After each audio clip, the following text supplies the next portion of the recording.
Se di passaggio ad Arcade sarà opportuno dare un'occhiata alla bacheca presente al centro della piazza.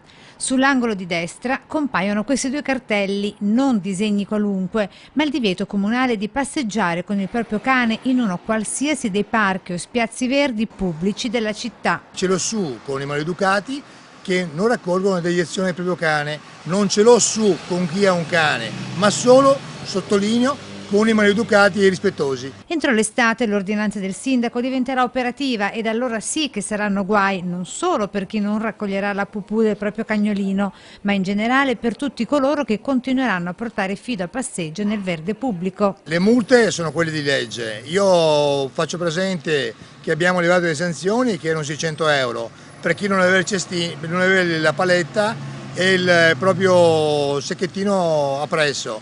E poi voglio anche ricordare che il cane va portato a guinzaglio lungo la strada.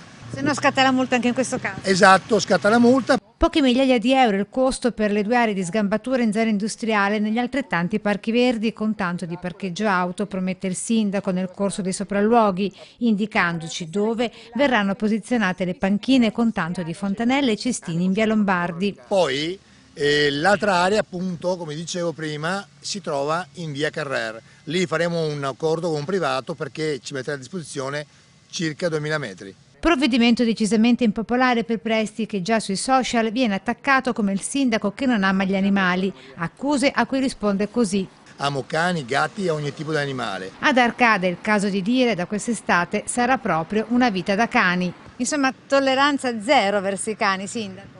Assolutamente sì, ci sono le leggi, non le faccio io devo solo farle rispettare.